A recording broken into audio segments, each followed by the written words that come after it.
The transmission crackled through James's helmet speakers, distorted by the magnetic interference from Kepler 442b's ionosphere. He'd been surveying the crashed probe for 3 hours when the message arrived.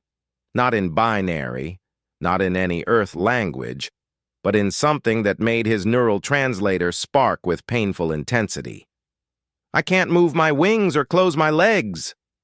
James froze, his gloved hand hovering over the probe's shattered hull. The crater around him stretched for 200 meters, the impact site still radiating heat signatures despite the sub-zero temperatures. Nothing on this planet should be alive. The atmospheric composition was barely breathable: 82% nitrogen, 15% oxygen, trace amounts of argon and carbon dioxide.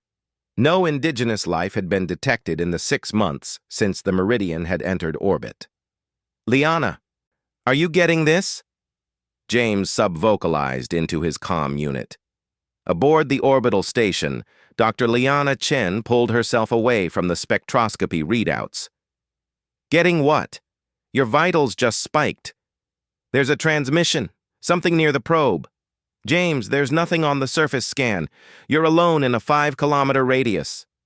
He turned slowly, the servos in his exosuit whirring softly. The binary suns cast twin shadows across the rust-colored landscape, creating pockets of absolute darkness between the rocks. That's when he saw it, a shape that shouldn't exist, pressed against the far edge of the crater. James bent down, his headlamp cutting through the perpetual twilight. What he found made him stop breathing.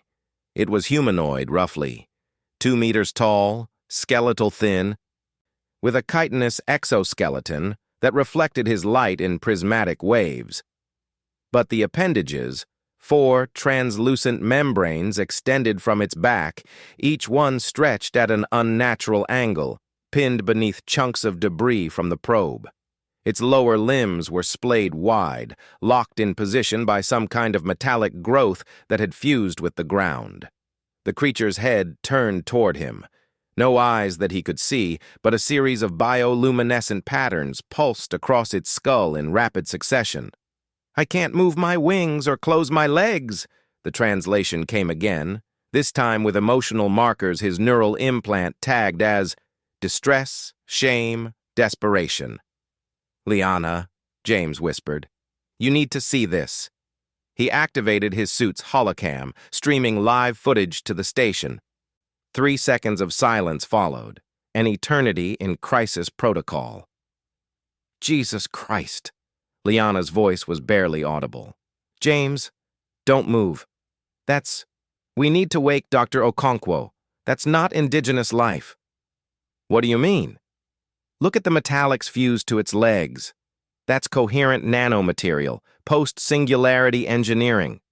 James, that thing isn't from this planet, it's a refugee."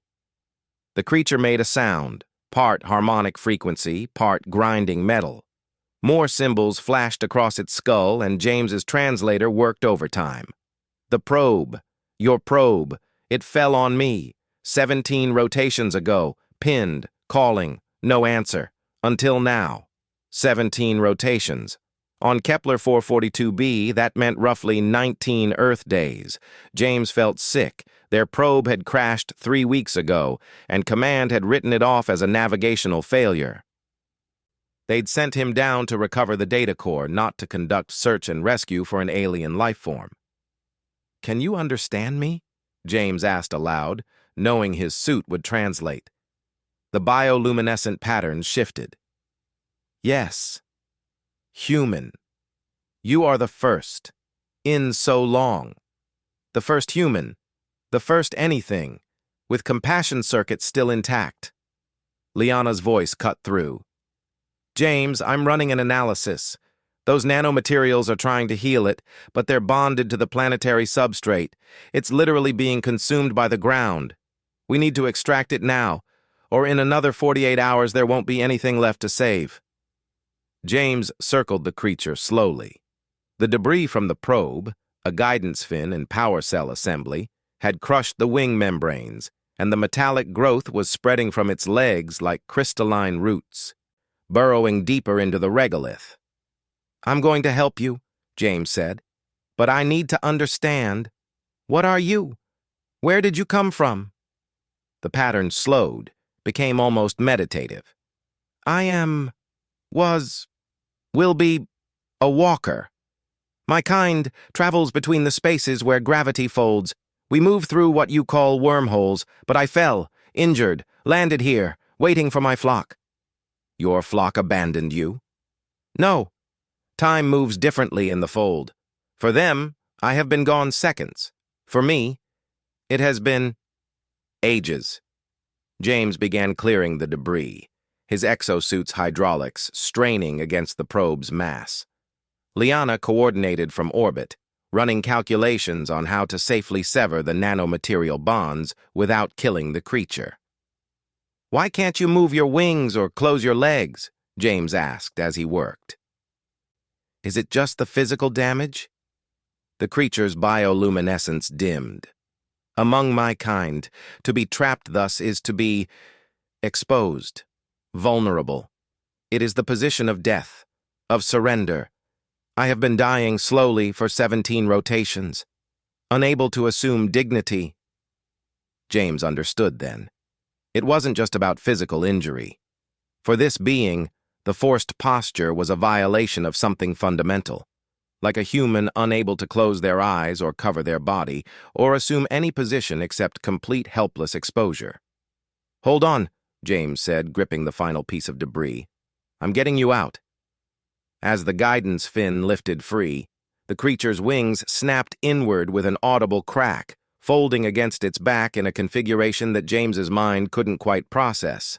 The geometry seemed to involve more dimensions than 3. The metallic growths on its legs began to recede as Liana activated a focused EM pulse from orbit, disrupting the nanomaterial bonds. The walker stood, slowly, its limbs finally able to move freely. The bioluminescent patterns across its skull blazed in colors James had no names for. "Thank you, human James. I am free.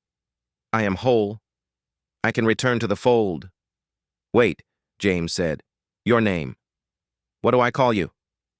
The creature paused, one foot already lifting toward a reality James couldn't perceive. "You may call me Hope, for that is what you have returned to me."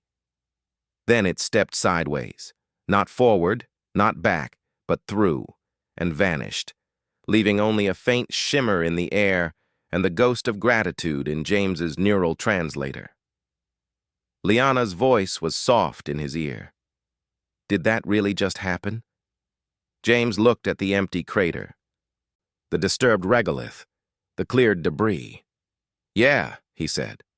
"I think it did."